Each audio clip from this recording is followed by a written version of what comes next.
प्रश्नोत्तर सत्संग माध्यम से आज एक प्रश्न आया है। मालेगांव महाराष्ट्र से भगवान हिरे, उनका प्रश्न है कि जो तीर्थ यात्रा में यात्री आते हैं बद्रीनाथ केदारनाथ कहीं भी, तो रास्ते में एक्सटेंड हो जाता है तो सब मर जाते हैं, तो भगवान बचाते क्यों नहीं? देखिए जी, हम अपने दृष्टि से देखते हैं, भगवान अपने दृष्टि से कृपा करते हैं। तीर्थ यात्रा में जाकर के तीर्थ धाम में मर जाने का मतलब है बहुत बड़ा फायदा होता है, यात्री को मुक्ति हो जाती है, ये संसार से मुक्ति हो जाता है जीव। मुक्ति का मतलब ये जीव जो है संसार में बार बार जन्म लेकर कभी कुत्ता, कभी गधा, कभी बिल्ली, कभी मनुष्य, कभी क्या क्या रूप धारण करके इस संसार में विभिन्न प्रकार का कभी सुख कभी दुख इस प्रकार भोग करता रहता है। और चाहे राजा हो, चाहे महाराजा हो, चाहे कोई प्रधानमंत्री हो, राष्ट्रपति हो, उनको भी बुखार आता है, उनको भी तकलीफ होती है, उनके घर में भी दुख आता है, परेशानी आती है। ये दुखमय संसार है। इसीलिए इसी संसार से जो है मुक्त होकर के जब भगवत धाम चले जाता है जीव, तो वहाँ पर भगवत धाम में जो है ना कोई वहाँ पर दुख है, ना कोई बीमारी है, ना कोई संकट है, ना कोई परेशानी है।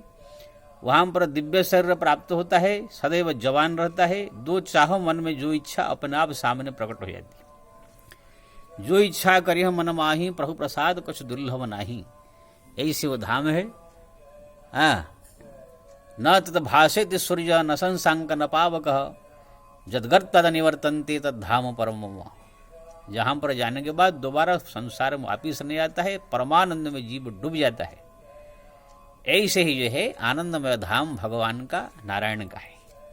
उसी धाम को प्राप्त करना ही मुक्ति कहते हैं। वहाँ पर जो है क्षण क्षण में परम आनंद है। आपको अगर संसार का मैं आनंद का दृष्टांत दूं, जैसे नए नए कोई पति पत्नी विवाह करते हैं, दोनों जब मिलते हैं जो आनंद की प्राप्ति होती है वो तो एक क्षण भंगुर आनंद है। लेकिन जब भगवत धाम प्राप्त हो जाता है तो वहाँ पर हरदम हर पल उसी से करोड़ों करोड़ों गुणा आनंद की जो प्राप्ति होती है। हरदम आनंद में डूबा रहता है, इसलिए आनंद धाम भगवान का कहा गया। तो वही धाम को जब जीव प्राप्त कर लेता है, सब दिन के लिए दुख से छुटकारा पा जाता है, उसको मुक्ति कहते हैं।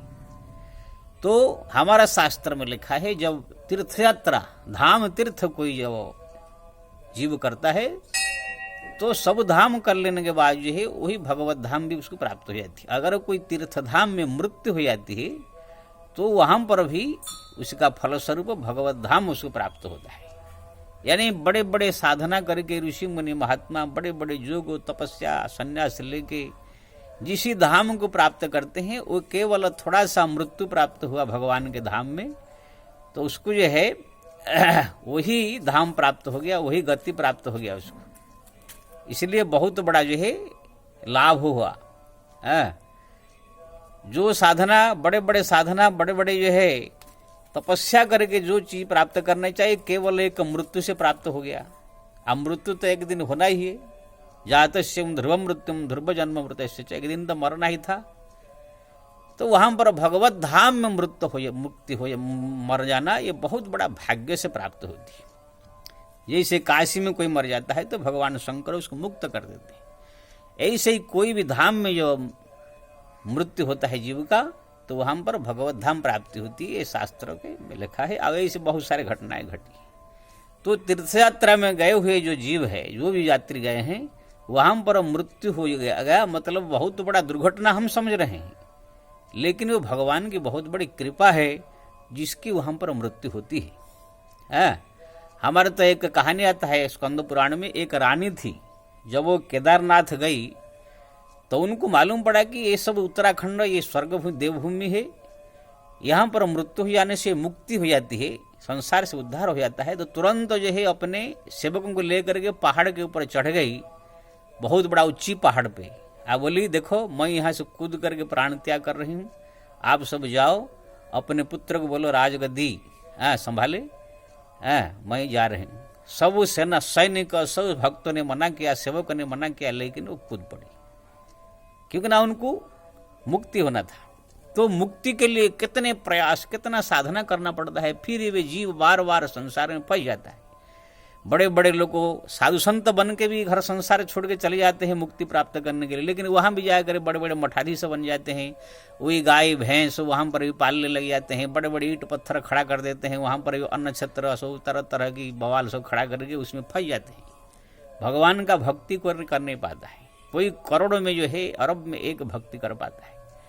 तो जो भक्ति करने से भगवान को प्राप्त होता, मुक्ति होता, भगवान धाम प्राप्त होता, वो सहजता से एक एक्सटेंड में जो है प्राप्त हो गया।